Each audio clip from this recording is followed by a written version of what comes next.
for those that are listening that haven't been to Hourglass, like you guys have a compound. Yeah, let's talk about the setup. I was thinking about that when I went to the restroom. I was like thinking about like what haven't we said about it, because I think some of our listeners don't understand that you guys have compound is a good word. Yeah. It's a facility. Like it's not a bar. It's not a brewery. It's a facility. It's an experience. That's what catches most people right away is just the size of the place. Yeah. I mean, you get in there and it's over 240 seats. Like we've got enough space to have. But it's not intimidating. Yeah, but there's axe throwing stuff to do. Yeah. Well, pinball machines. We pulled the axe throwing, but that space will be utilized for something else. But we have that unique space. Idiot. That's gonna be. It's gonna be the pinata room for Cinco de Mayo. Yeah, that's perfect. So, and then we're thinking of putting something else. Who likes axe throwing? I was like, throw an axe. Oh, who cares? You can. You still can. But bring your own axe. I'll have some liability sheets printed out. Don't worry, HR's approved. I mean, you want to do or you don't want to do whatever you want. Whoa, there's still room. I mean, that's what I'm saying. Like, you bring an axe. Done. You could open the back door and just throw it. I hated it anyway. Wait, you still like it? I like it too. Love it. I overheard talking about how you're just too nice. This is your fault. You brought me alcohol. Don't victim blame. You're blaming Lola for getting you drunk. He's had 2 ships. What is if I had $1 for That's anyone, not the first time. Yeah, I was gonna say I have a knack for getting people drunk. But the 2 sips, it's like it primes the there's alcohol in my molecules, and there's just molecules. But it's laying dormant, and like all of a sudden I got dormant alcohol in me molecules. What the hell are you talking When I have about? 2 sips, it activates. Yeah. And then I feel it all over. I'm sorry. I did spike everyone's with tequila. Yeah, hey, if you want to get your molecules feeling good, you gotta head on down to Hourglass. Yes. No axes.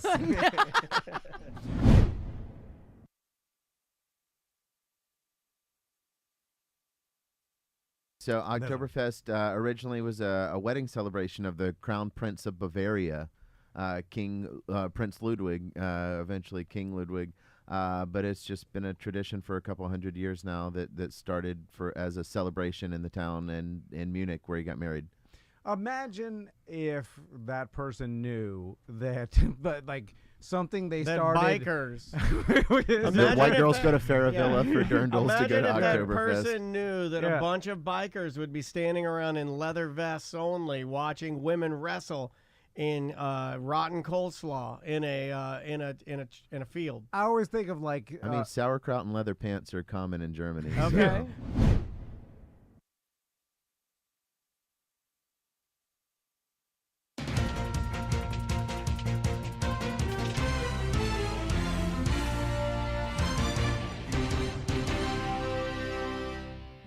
And what's amazing is the people that are the most like argumentative and stuff like that, we find out are not even goddamn you son of a bitches. You motherfuckers! I tried to give you the benefit of the doubt. You didn't even give us $1. What the fuck? Oh my God! Yeah. How is that Don't let you possible? start shit if you're a true love medium. I'll give you one meme a month. One meme a month. Because I'm not a crazy, but I'll compromise with you. Be like, I'm fucking I'll buy myself. I don't even know what the fuck you're saying. There you got One meme. Oh my Joe God. Biden a month. I don't give a fuck. business veto. Wait, we can't go buy it. I take it right now. My God. But then nothing. I think I'll cause the most trouble, and I'll fucking do nothing. Anyway, I forgot what I was even saying.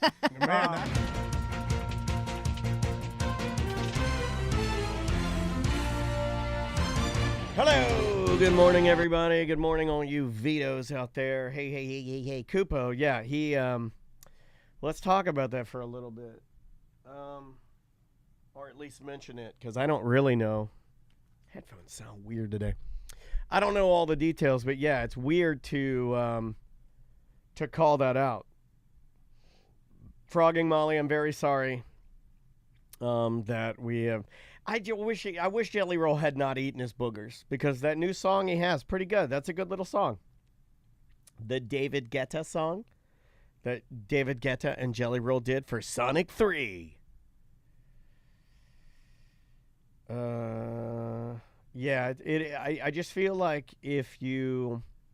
That's like that's like adding fuel to the fire for Drake, right? Like anybody that was already kind of thinking you were acting bitch-like will certainly feel like you're a bitch-like after doing that.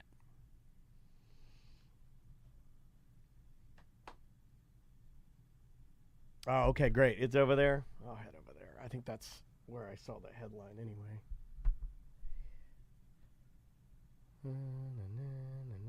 And then I also didn't understand the Liam Payne the Liam Payne deal where they were like trying to blame the hotel for his death because they said that when he goes on these drug benders, and he'd done this before. Oh, look, this camera's out of whack. Fuck.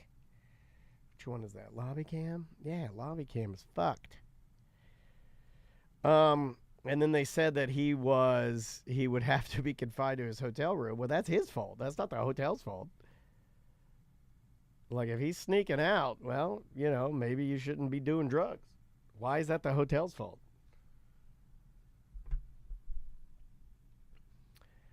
All right, there's that. Now I got to go back over here and fix this one. Question from the chat room. This is from Kupo. What is worse for your career, snitching as a rapper or eating your own boogers? Well, obviously it's snitching because, dude is eating his boogers and just re-released or is now releasing a song for the movie with Sonic the Hedgehog. So I would say that Jelly Roll eating his boogers did absolutely very little to him. It should have done something to him. It's horrible that he ate his boogers. All right, come here.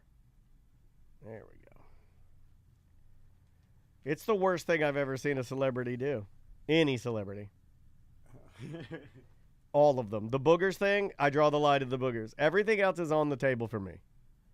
Boogers, off the table. Okay. Let's see here. I've been completely unplugged from politics for my own sanity, but occasionally there's crossover news. This morning on Reddit, I was made aware that Hulk Hogan, who is a compulsive liar, said Trump is considering him for a cabinet position. That would be pretty dope. What cabinet position would you want to see Hogan in? TC? I think you go Attorney General. I think you go where Matt Gaetz was. I think you say, Bondi, step aside. We're putting Hogan in here. What's cooler than having the real American hero as your Attorney General? Right? That's badass. I feel like he's the guy. It fits his name, Hulk Hogan, Attorney General. It sounds right. It sounds right. There you go. I figured it out. And no one even knows what that person does anyway. The Attorney General? Well, they do a lot of stuff. They're the head of the Justice Department, and then they sue all the criminals that are running our country. That's how they fight. They interfight with each other. All right.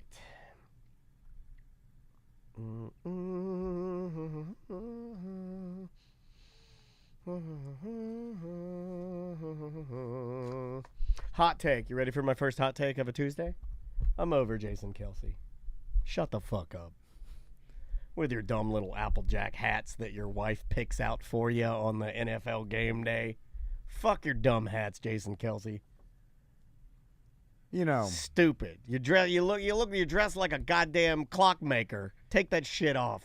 He wasn't built for this amount of media attention. I'm gonna call him the F word for gays if I see him. And then he's gonna slap my phone out of my hand. No, I would never do that. If his brother I would never say that word. By the way, public. He apologized too much for it. Yeah, it was a nothing. Just shut up. All right. But yeah. If his brother didn't start dating Taylor Swift, he would have never had this much media attention. Probably not. All right. Are we doing Black Friday crazy here?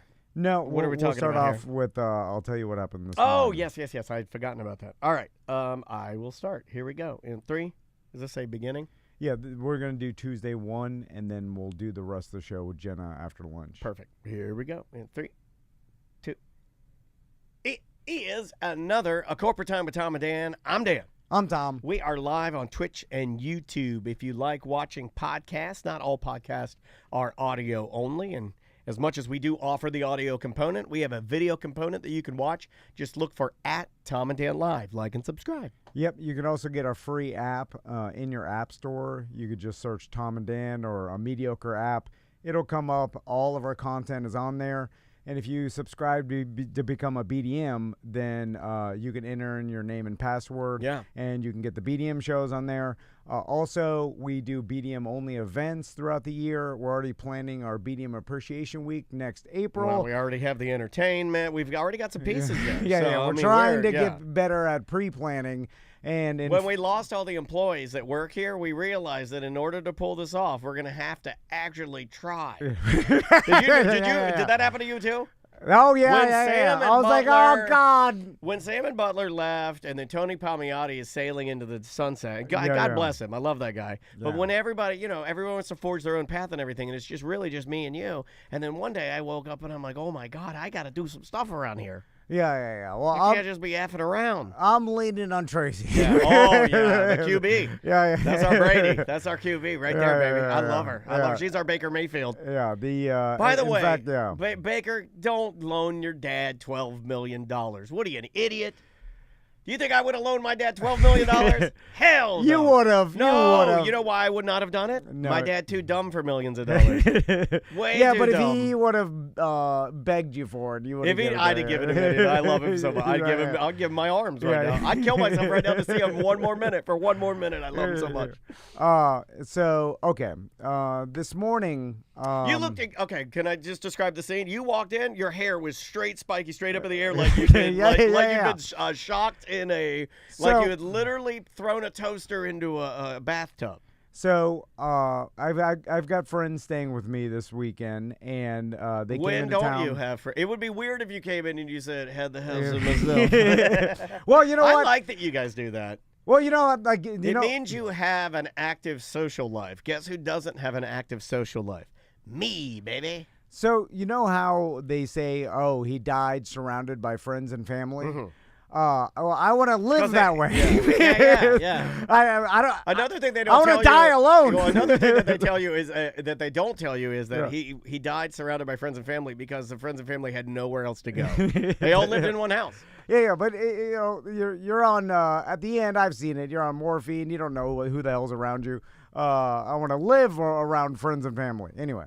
So they're in town, and they brought their tiny old pee-pee dog this time. Okay, I'm pro pee-pee dogs. Because usually they have their mom, I think Andres' mom, watch the pee-pee dog, but this time she couldn't, so they brought her with them. Moms notoriously watch people's dogs. So, right? That's a thing. I get a bad rap because I make fun of, I said that I'm anti-dog, but I grew up. Well, it's more your mannerisms and how you act around. I mean, Dansby came in yesterday, and it was like you were not even like. No, I reached out. I said, "Hey, buddy." Everybody else was petting him and like feeding off the love that he gave. You were stone cold. You're like a soldier, like you're guarding the unknown tomb. No, I can't even crack a smile. Listen, if there's a dog that I need to take care of, I'll take care of it. And that the only dogs you've ever taken care of are the ones that would lead to you making love to your wife. No, when Lena was around, I used to.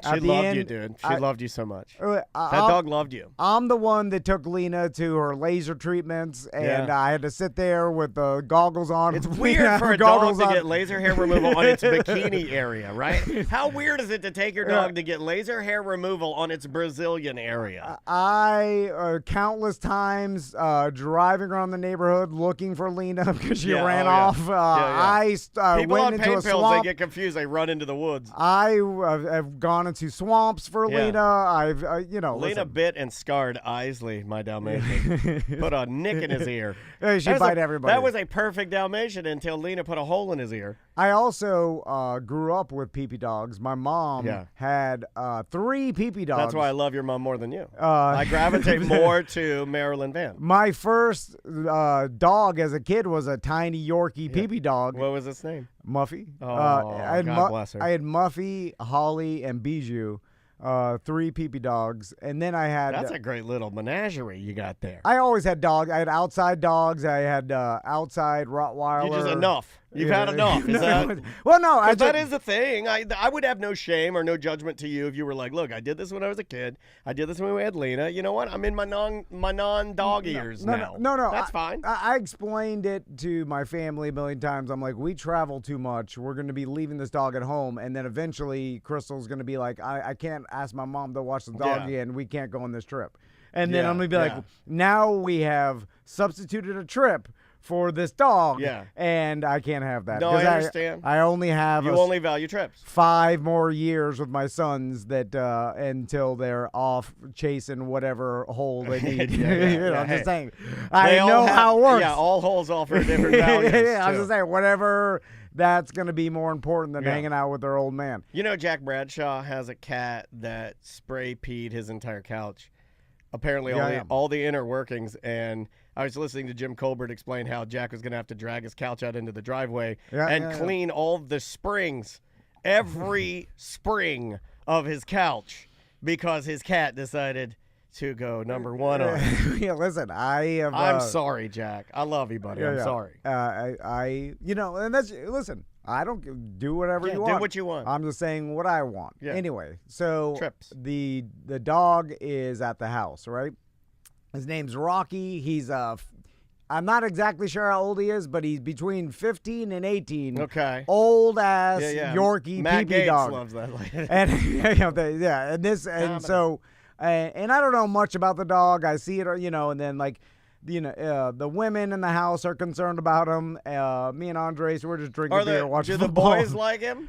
Yeah, but how does he fit? Is he fitting into the family dynamic at all? He's not. He just wanders around like a dead man walking. Okay. He just bumping into his eyes are white. He's in his twilight years. Yeah. So he's not very energetic. No.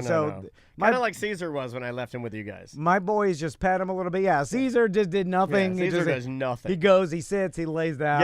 Yeah, that's about it. Dansby does a lot more than Caesar does. Dansby was he was just chill. So anyway, in the past couple mornings, I've been having to go to bed early because I'm the only one that has to work, apparently, and between my wife and friends. This is pointed at no one, right? This phrase is pointed at no one. So But everybody else in your house is just effing around. Well, they're partying late and they're getting up. So this morning, I get up, I'm getting my coffee. It's you and Rocky. Everybody's asleep, and then Rocky, the old pee-pee dog. Yeah, the 2 old men. Rocky gets up, he's going to do his calisthenics. And this happened the day before. He got up. He heard me get up making the coffee, and then he'll wander over. And I think he's just asking to go outside, right? Yeah, or give me just greeting. He's greeting you. Because it's the morning. I imagine that his old dog has to go pee outside. That's what Dan's gonna crawl on my chest and be like, "Hey, I gotta do it." So, and the other morning I just left. I was like, "Screw it, dog. I don't know anything about." Well, it's not your dog, so you can do a. And look, if that were my dog, you are allowed to do a screw it, dog. So this morning I'm making my coffee. The dog comes up to me and he looks more energetic. I guess these old dogs, some days are better than others. Yeah, like he was on the crest, not the trough. Yeah. So and then he had some pep in his step. Yeah. And he came over to me with his white eyes and his hair's all like gray. I want to go to the strip club. What's weird about Caesar, his hair was white from puppy till death. Yeah, you right? can't tell. You can't tell. Yeah, just like Jim Colbert, he defies age. You can't tell. Well, this Yorkies, their hair goes from like darker to gray. Yeah, like it actually gets old, like an old person. Yeah. It starts looking like a witch. Yeah. So, and this thing's full gray and like light brown gray. Yeah, it looks like a mop head. And but it's actually a little more energetic this morning. So, and then it came up to me and it's making some noises, like whining noises. And then so I'm drinking my coffee. Everybody's You always asleep. do that weird thing. You always you're like, "Hello there, dog. What are you telling me, dog?" Yeah. You can't interact with it like normal people interact with dogs. So I'm doing the math. I'm like, this dog probably wants to go outside and pee, right? So, and then I'm trying to think back. I'm like, I've seen Leanne take this dog for walks, but I'm not doing that this morning. Yeah. But I have a backyard. And you don't want to pee up your house. Yeah. That I understand. But so I'm like, I'm just gonna let it out in my backyard and then drink my coffee. Like, I imagine what other old man with pee-pee dogs. Well, normally they would pick up the dog and hold it and kiss it. Oh, yeah. Like, yeah, I would hold the dog, Yeah. and then I'd drink my coffee, and I'd let it, and then I would walk with it gingerly as it peed. Yeah. And we would enjoy a Christmas morning moment. So I'm like, all right, this dog wants to go outside and pee. I'm going to just, let it out in my backyard and then drink my coffee, let it do its business, and then bring it back inside and then leave for the day. Yeah. And then I'll be the hero of the morning that let your dog out to pee. And It then always comes back to being the hero.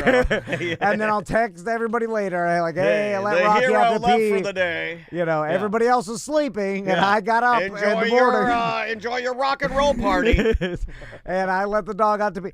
So I have my coffee in my hand, and then the dog is following me. And it seems like it knows the way to the back door. I go to the back door, I open the back door. It's by my feet. Yeah. And then so I walk outside, and then I'm in my You're in your back bathrobe. back patio. I want you in a silk bathrobe, I'm wide already, open. No, I'm already dressed for work. Oh, okay. So and then I'm basically. I have a pool enclosure, so I have to go and walk and then open the pool enclosure door to let the dog out to the grass, right? Yeah. So the dog is following me like it's done this before, right? So I thought like, oh, and I'm not paying attention. I figured like other people have done this, and the dog now has recognized, because it's been here for 3 days, like the routine of going out to the grass, right? Well, it's been out there before. So that's what I think. So I walk and I'm holding my coffee, and then the dog is still by my feet, and we're walking by my pool. And then I go over to my the door to let it out to the grass area, right? And I look. The last time I looked down, it was by my feet. And then I go up, and then my pool enclosure door is sticky, so I'm like, That trying to open checks out. it. Yeah, that checks out. And then all of a sudden I look over, and the dog is just walking towards the pool, and I'm like, hey buddy, hey, this way, and then just falls into the pool Like it doesn't know what a pool it is. just walks straight into it, right? And I'm like, oh. And I drop my coffee mug, and it shatters on the pool thing. And then I run over to the pool, and the dog is 3 feet under already.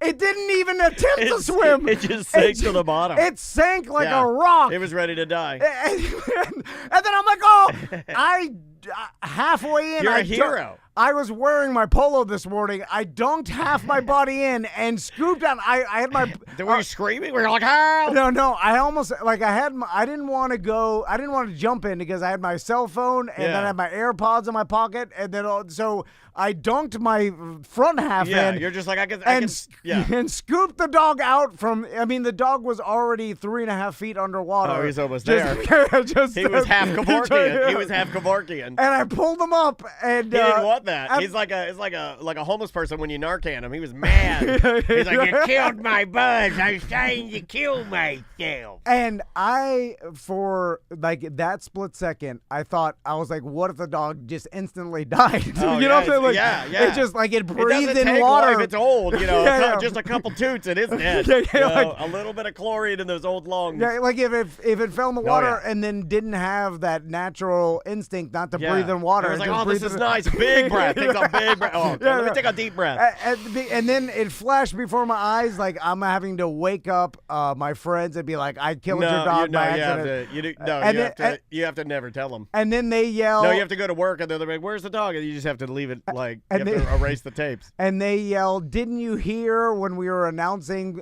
no one let Rocky out, he'll fall in the because I don't pay attention to anything. No, you don't. So I didn't hear the instructions. He was with you and he dum walked into the pool. Yeah, but that's a little different than like the door was left open and he wandered around. He was being curious. So I picked the dog up and immediately it's dead, right? the dog is shaking like it's Quick, put it in the oven. yeah.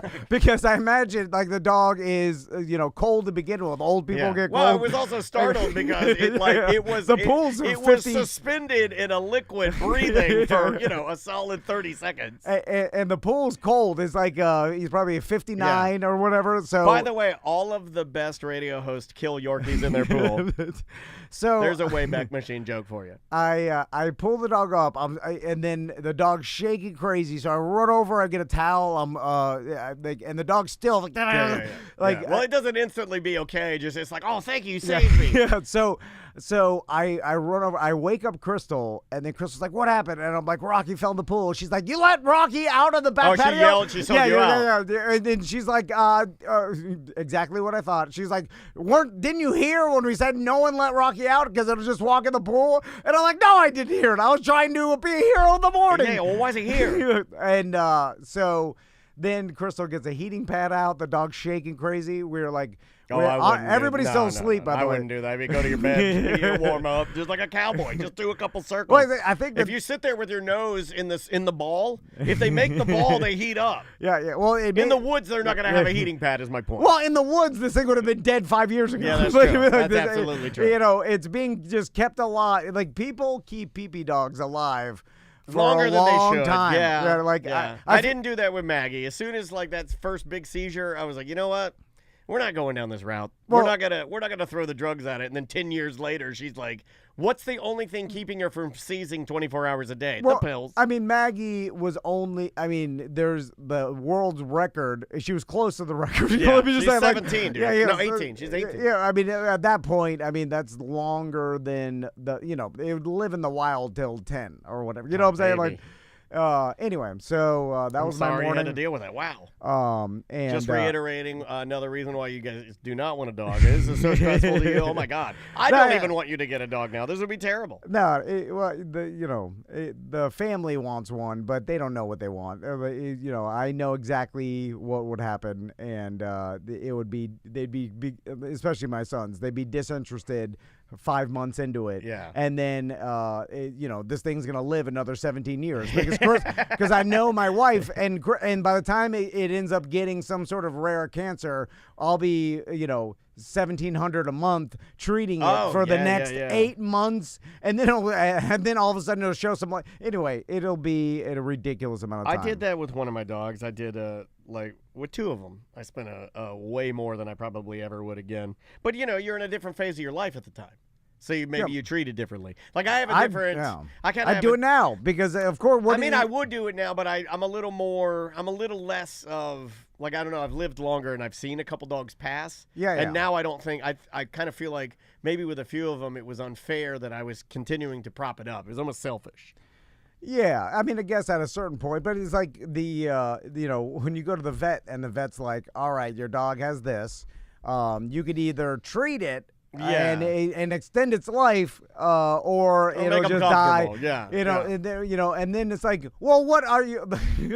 Well, of course I'm gonna I asked my vet for the wink. I asked my vet for the wink. I'm like, give me the wink. And then the vet, because it's business, I'm sure is gonna present the most expensive option. Not my lady. But I have also gone to her for 20 years, right? Yeah. So she's like a friend of the family. But no, she told me straight up.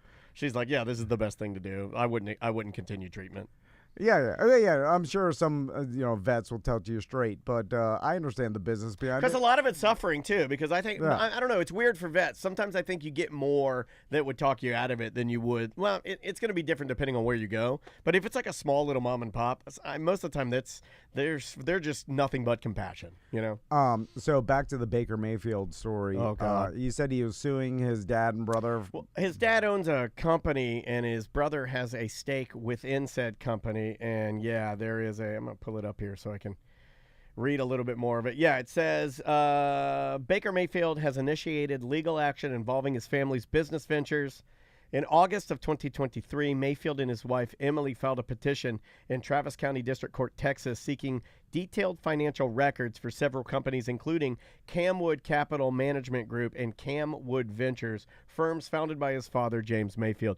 And his brother is, connected to that. So at first, it was like they just wanted to know, hey, what the hell's going on here? We're sequestering the records so we can see what's going on. Now it's like it appears that it is a full-blown $12 million lawsuit against Camwood Capital Management Group alleging breach of settlement agreement. This legal dispute has added complexity to Mayfield's professional life, coinciding with his efforts to secure a starting position on the books. So it's got to be hard for professional athletes at that caliber when you've made that much money, right?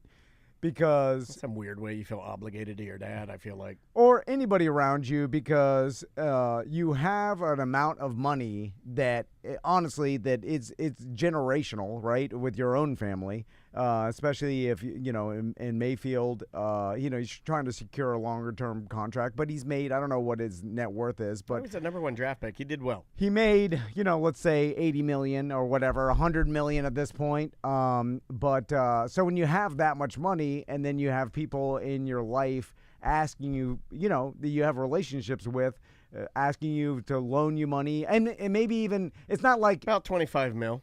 And it's not even like a person that's asking just to help them out and, get him a house or whatever. It's maybe your dad that you respect, your brother, like his business. And he's like, hey, here's you need, it's almost, it's an investment. Yeah. You think you're going to be reaping some benefit from that. Not that they're just going to inject $12 million and nothing, and you'll never see a dime of it. And you're helping your dad, and you don't have any time to investigate it or spend any brain or power have any hands on it. Yeah. You are literally every moment trying to keep your job as a starting quarterback, because there's only 32 of them in the entire world, and it's one of the hardest positions as an athlete to play. Well, so you can't, it's not like you can be diving into what exactly your dad is. You're just like, here you go. He was trying to pick up the pieces after Brady left. He was doing all the meetings that Brady was doing and trying to continue the legacy a little bit, and it shows, right? Tampa, I think he's doing well in Tampa. And then you hear these lawsuits, and then sometimes you're like, oh, you're suing your own dad, but it's bigger than that, because at this point, if you have $100 million,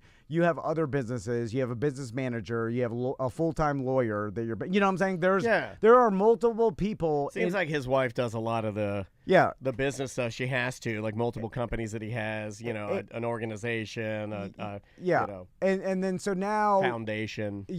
A lot of your money is wrapped up in corporations and your own corporation and stuff. And then when you loan someone $12 million, it's with that kind of amount of money, we're not talking about you just Western Union, you're just like, right. There are contracts and lawyers involved and your business manager, and this may be a part of your company that you have a manager of. Well, it even what says I'm saying? that. So of course they have to sue, because they're like, this money's gone. This is part of the investment. Well, he is part of it. Like they even when you even look at his bio, it says beyond his football earnings, Mayfield has ventured into business investments. He co-owns Camwood Ventures, a venture investment company, with his brother Matt Mayfield. So it's even listed in his bio as part of it. The drama, because of course everybody loves the drama, and I hate that. Yeah, because I love my parents so much, and they were, I can't even think of a scenario where I would be filing some sort of lawsuit against them. But who even knows?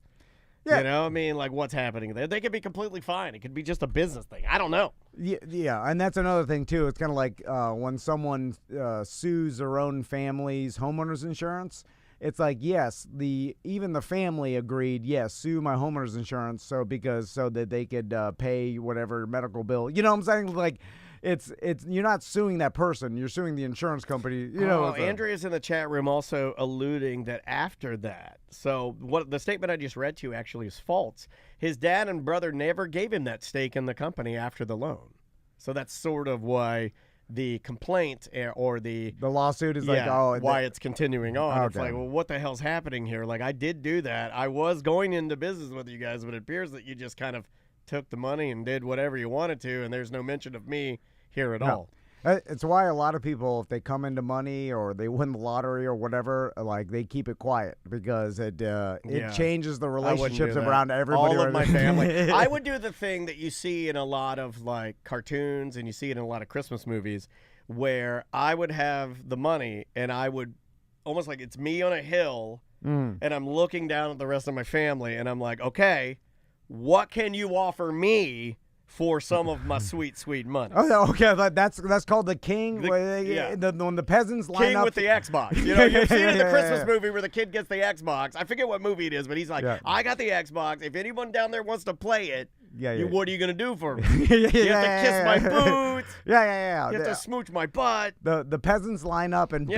beg for something, Yeah. and then it's up to you whether I would do that to my family. yeah. Like, well, because I don't really have any of my, my immediate family, but I have like a lot of this extended family that I don't really know. So it would be fairly easy for me to punch down. Yeah. You know? It's the easiest punching. Yeah. Down punching? Yeah. You can also kick. Someone 'cause say already it's the down most there. fun. Yeah, it is. It's stomp. You can stomp even. All right, we're going to take a break. When we come back, we've got Jenna Hurt in studio, and she's man. going to tell us about her adventures because we haven't talked to her in a I while. feel like it's been like, did we talk to her during COVID?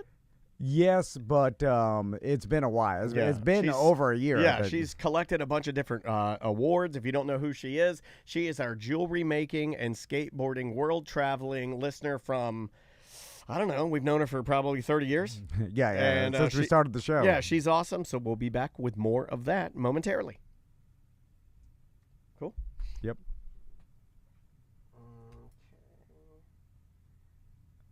And that is Tuesday 1. That's Tuesday 1, yeah. So now we'll do Friday 2.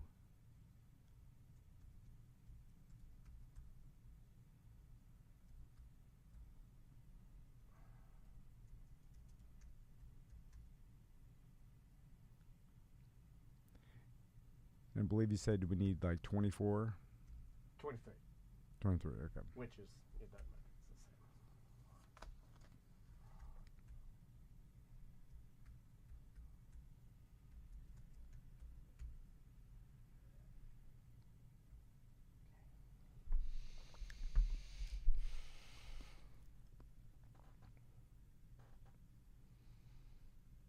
South Park had an episode of that story?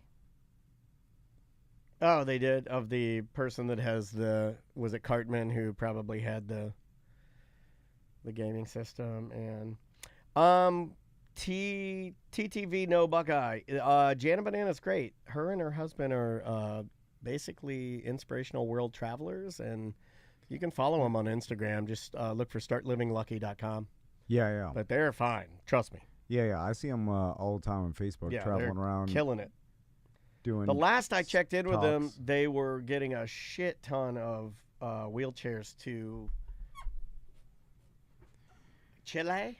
Yeah, they're still working Was with it that Chile? company.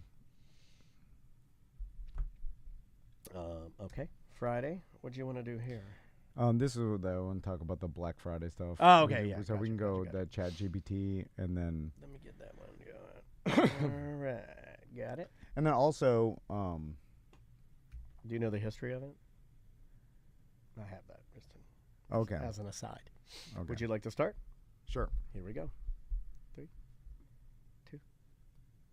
Welcome back to A Corporate Time. Of course, today is Black Friday. If you're listening to this on a podcast or radio. Yeah. And it does seem like it's less significant that it is actually the Friday after Thanksgiving. It's And only it seems- significant to those of us that know of it from yesteryears. You and I are in that wheelhouse. Yeah. Our kids do not know what a Black Friday nothing is. No, but Cyber Monday, they don't even know what that is. it's also I knew as a kid because I remember my mom and my dad. I Yeah. remember my mom getting up late. Like or early rather. I Yeah, remember yeah. my mom like going to bed early so she could get up at 3 a.m. to meet some of her sorority sisters at a mall, and like as soon as the doors open, they're running into Burdines. Yeah. But it also seems like Black Friday has become just a promotional word for around this time sales, because I was searching Black Friday deals just to see what's Yeah. out there or whatever, and they're already running on like Walmart Black Friday deals now. Yes. You know, and we're recording It's this like Halloween Tuesday. Horror Nights. It's like open it in August. Yeah. And it's kind of like we're just getting the jump on and a lot of it's online. Do you know Obviously, that- Amazon is like the Cyber Monday is not. Amazon is doing the deals now, you know, and all through next week I and mean, stuff like sometimes that. they'll just do it on a whim. It'll be like May, and they'll be like, Yeah. "Hey, it's Black Friday in May." But from looking at Walmart, I was like, what? And then they were selling it's never been a better time to be poor.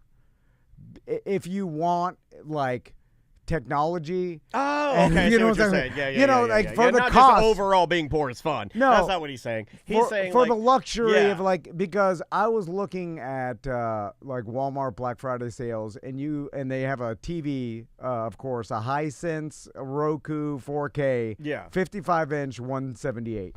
Then they have a laptop. I was looking at like a regular Windows laptop. HP, whatever. Like I'm guessing it's a standard, not that good, but it's a laptop and $129. Yeah. So you could have a laptop and a TV for $300, 55-inch TV and a laptop, $300. Yeah.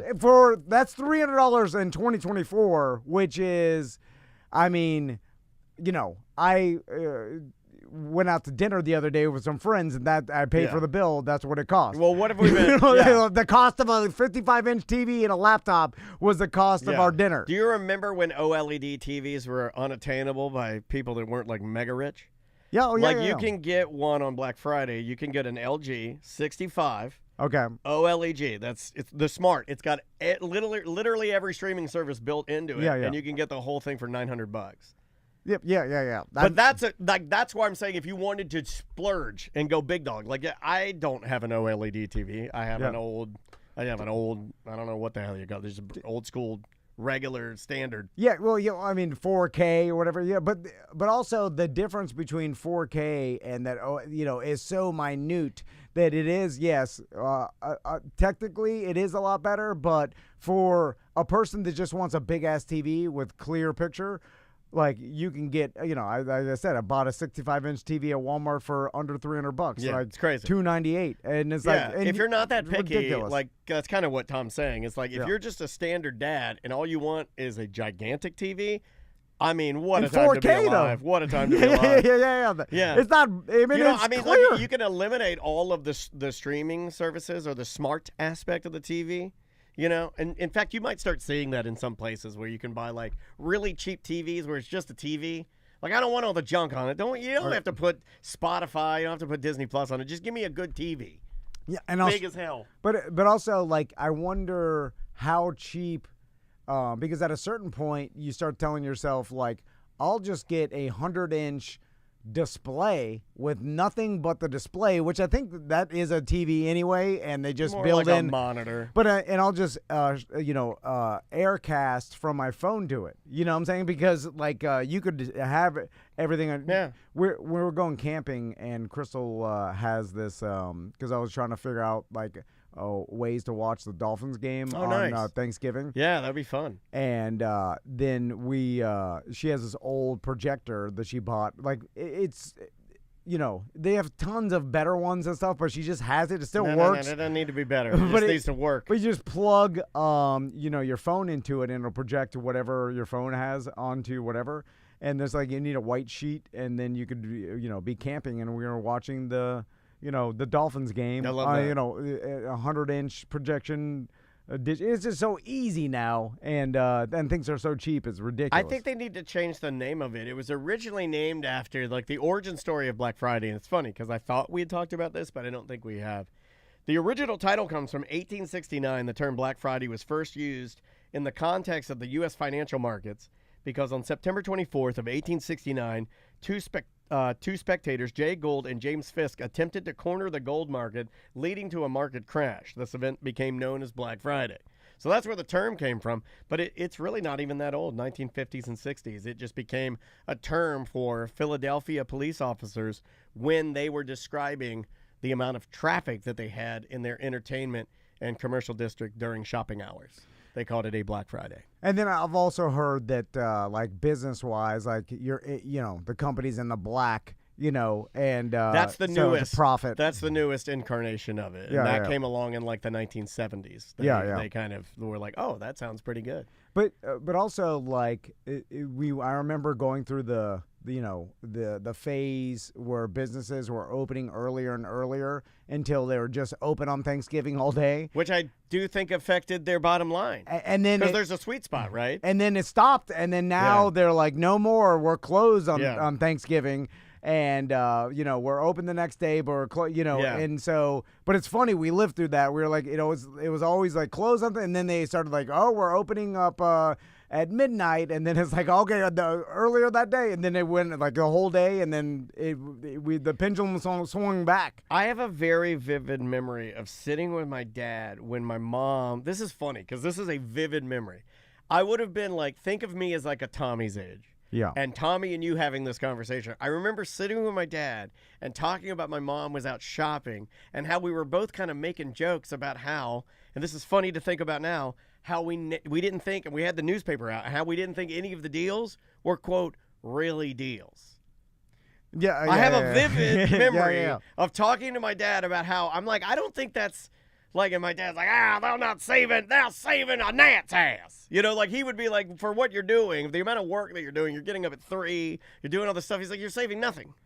And I wonder and we've never even talked to a business, like a big enough business that can manufacture so much of We need to talk to Matt goods. Mormon. I bet he's doing some Black Friday sales. Well, he may be too small. Like, even You though think so? he's yeah, We need like a mega business. because like think about like what's the incentive for like let's say they're selling a Hisense TV. We'll just take this or the HP laptop, right? It's $129. And so I wonder, like, and that's running through Walmart, right? Yeah. So does Walmart incentivize or take less money so that they can promote deals from who's losing? Oh. Who's doing it for the marketing? Because Walmart wants to promote, hey, we got these crazy deals, and they use it to draw people in because when people are in their store, they will buy other stuff. I would guess that HP takes the hit in order to be front page with Walmart. And then That's what I would guess. Yeah. But that's just from what I've learned from you. I'm not a business guy. But it could be the opposite because it could It could like, be either way. And I'm not sure which way because Yeah. Walmart is bigger than HP. So Walmart could be like, listen, you give us this bare bones and we'll promote it and it'll be, Yeah. and you're right. It's probably, okay, look, who's the bigger company? Walmart. So Walmart has the power.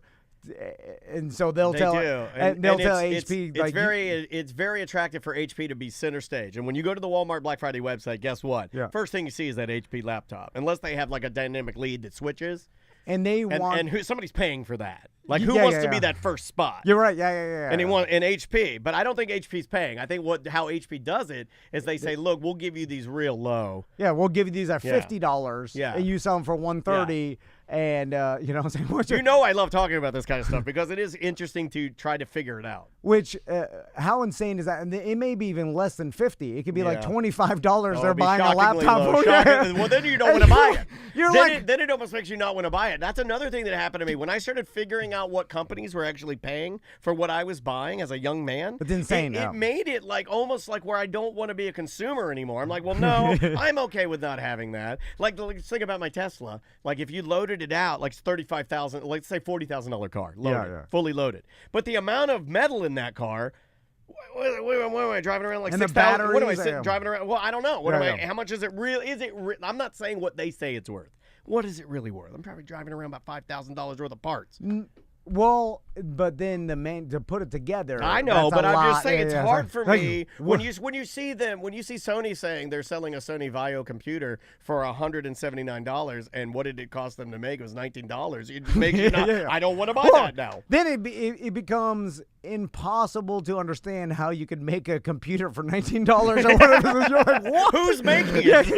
And it's like, well, how is that even possible? But but then you like how cheap technology is right now is insane. Are you gonna get? This is the question that the listeners want to know.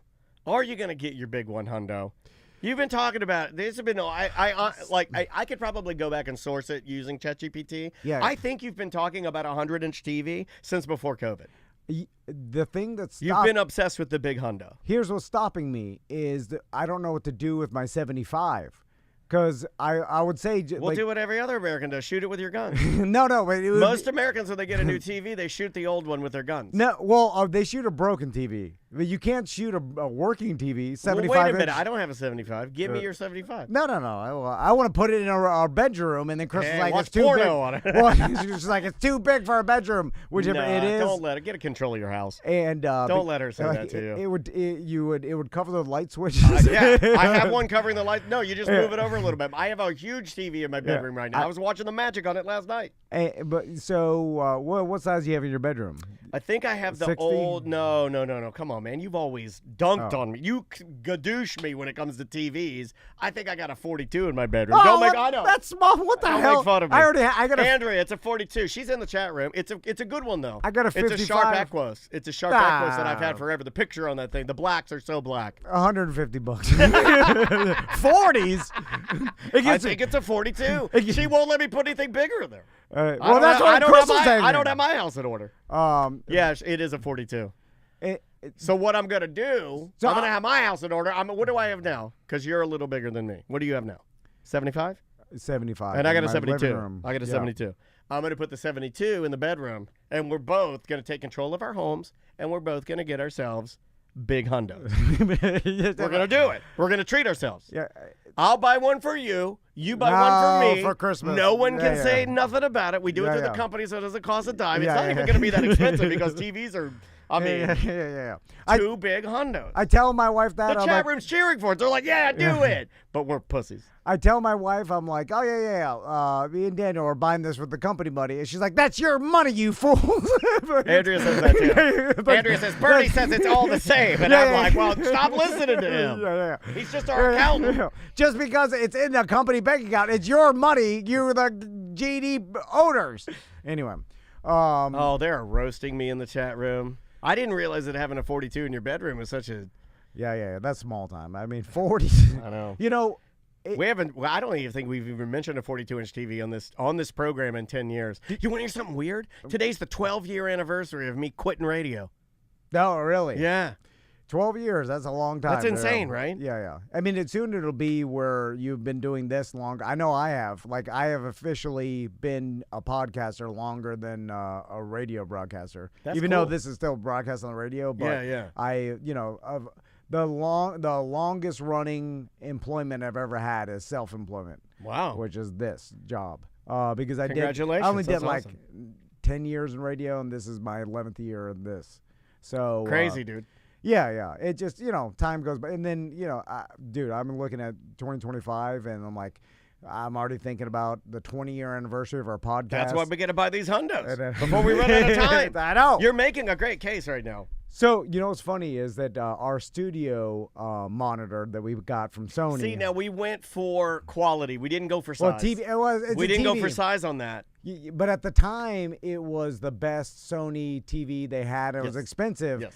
But this was 8 years ago. So how big is that TV? Dude, it may have been more 35 inch? It's 40 inch? I think it's a 40. That's a 40. I think it's a 38. So 38 or 40 inch TV, and we were gonna get it because now they're I just said 55, $170. Yeah. But that TV we could not even find someone to give it to.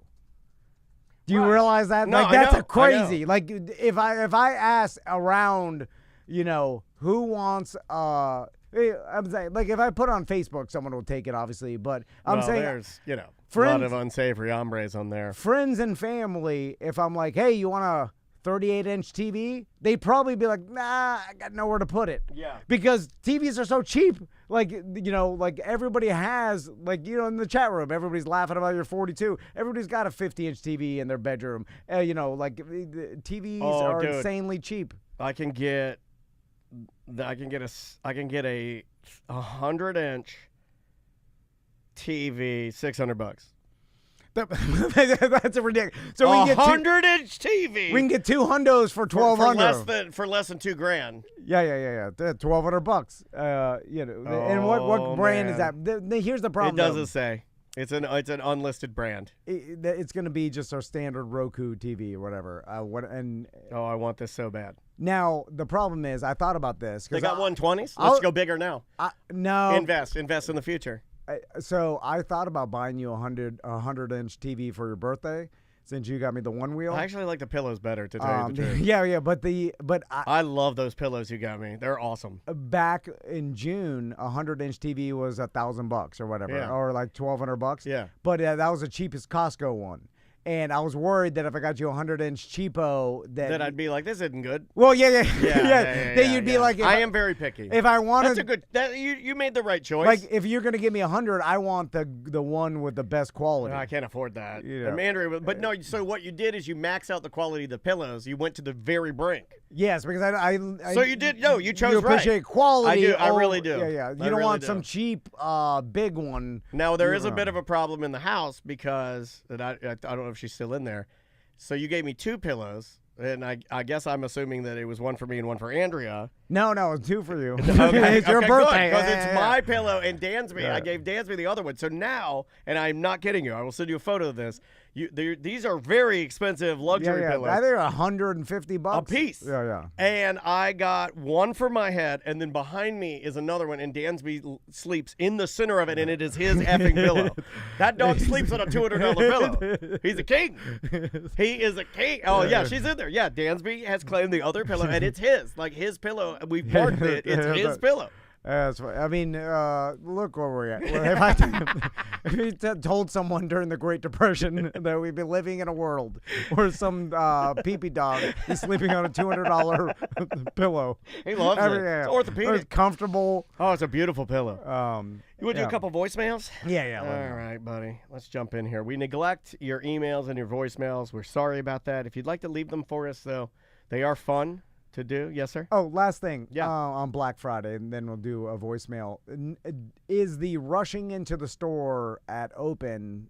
That seems like a thing of the past, and we've talked about this. That's a liability now.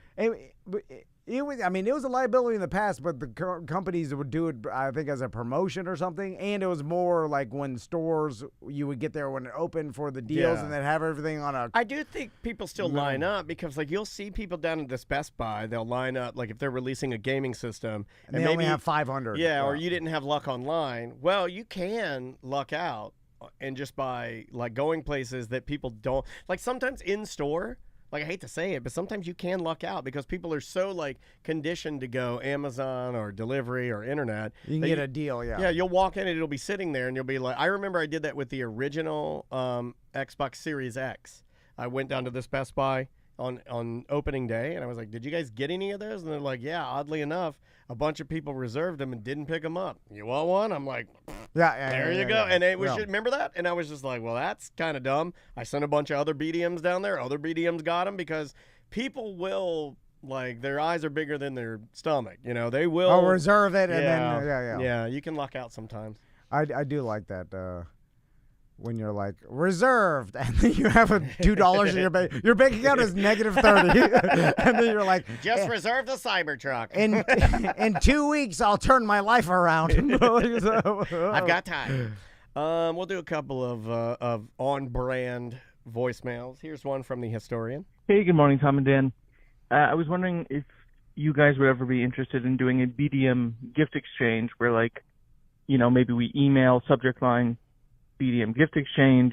We email in saying we want to participate with our address, our name and address, and then you guys could, like, just, you know, let's say 20 people email you, you distribute it randomly back out, and we mail each other gifts and stuff. And then I figured if an uneven number of people, like let's say 19 people emailed you guys, and one of you would, you know, you would together, and one of you would fill in to make it even. Every time the historian calls in now, it's got some work for us to do. Yeah. Have you noticed Hey, that? I historian! Love this guy. Why don't you dial it back a second? God damn, brother. Hey, I'm tired as F. And also, have you heard the history of the show? We're tired of doing work. I was just talking to Andrea last The night. hell how are you talking effing about? Tired I am. I am so tired. You and I have worked. We worked all of last week, the entire weekend into this week. We haven't stopped working. Have you stopped? No, I haven't stopped. No one has stopped. Yeah, Tom worked Tom worked all of Yeah. last week, not even remembering he was doing the Yeah. show. That's how into the beer fest he was. Yeah, yeah. And now you want us to do a white elephant online? All day today, all day tomorrow, and my only day off, I'm going at 5 in the morning, picking up an RV, stuffing it full of garbage, driving to a campsite. And then he gets on a motorcycle, they will ride his hands raw, right? Yeah, You'll be sore dead. You understand how much work camping is? It's miserable. Anyway, Great idea. If you want to put together a BDM gift exchange, We've done we'll it before. promote it. We've done it before. We'll be involved in it. Yeah. But organizing it is the problem, Yeah. historian. If you want to organize it or anybody else, we'll promote it. The side chicks do this. Yeah. And I know they already started their gifts exchange in the side chicks group, and that's a smaller group. It's God, harder. to be a fly on the wall with those old biddies when they complain about the gifts. If you were able to really get the honesty out of them, you won't. But if you were able, like when they got the gift and they're like, she got me this Yeah, sucks. yeah. Oh my God, just to hear the real stuff. I'm surprised that group hasn't turned on each Yeah. other. I thought they were going to Totally implode. I imploded. thought they were going to implode years ago. Yeah. Stronger than ever. Stronger than our group.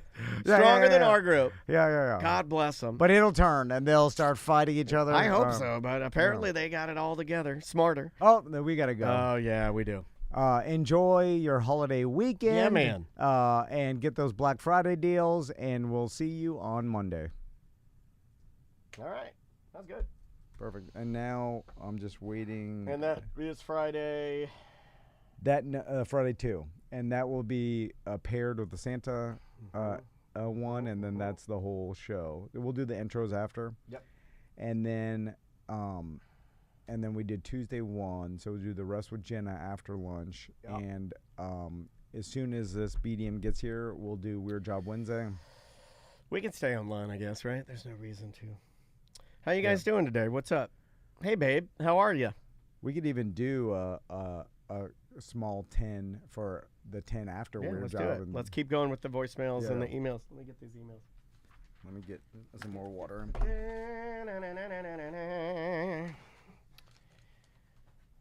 Hey, A, talk to... Oh, is May upstairs? May's making the boys cookies, T. That's her next thing to learn how to do by herself is bake. And she did it on Monday, or she did it on Sunday. She baked cookies while I was at Sofas and Suds.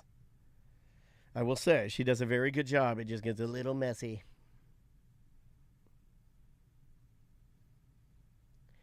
I did not see Big Boom AJ wrestle.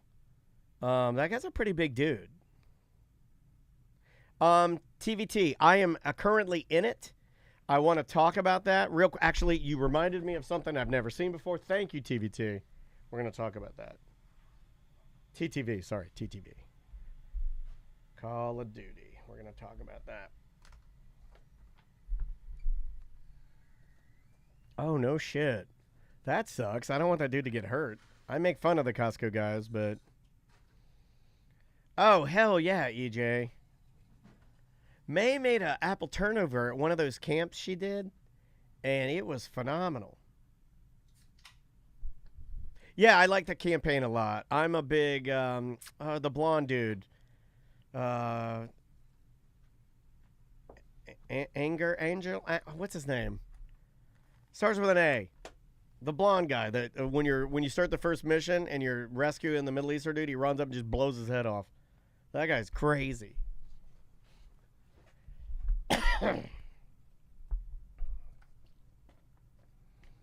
No, it's not Angus. It's like his last name. He's like a post-Cold War traditional American CIA undercover Green Beret operative, whatever the fuck.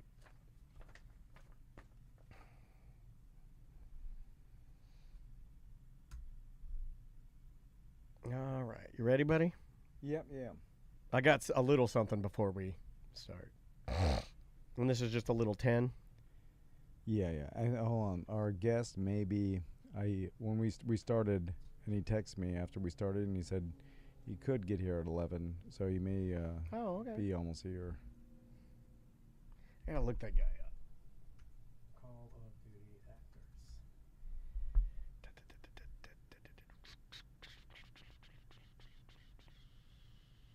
The guy I like is...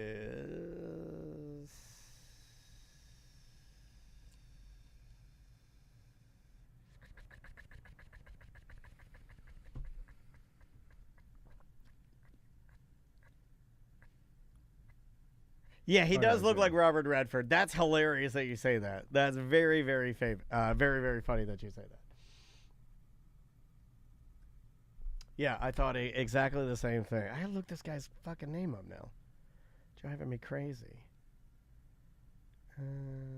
He's like one of the main dudes. Bill Clinton's in this video game.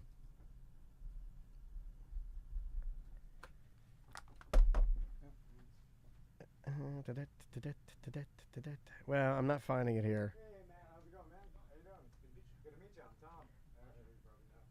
What's going on, man? How are you? How's it going? Thank you so much for coming in. Yeah, appreciate you being here. No, it's quite all right. Hold on one second, guys. I'm going to put on some videos here for you guys. For those that are listening that haven't been to Hourglass, like, you guys have a compound. Yeah, let's talk about the setup. I was thinking about that when I went to the restroom. I was like thinking about like what haven't we said about it, because I think some of our listeners don't understand that you guys have compound is a good word. Yeah. It's a facility. Yeah. Like it's not a bar. Oh, it's not a brewery. It's a facility. It's an experience. That's what catches most people right away is just the size of the place. Yeah. I mean, you get in there and it's over 240 seats. Like, we've got enough space to have. But it's not anything happen. intimidating. But there's axe throwing, stuff to do. Yeah. Well, pinball machines. All right, let's get rid of that. I just want to make sure that we could talk and didn't say any things that we shouldn't be saying. All right.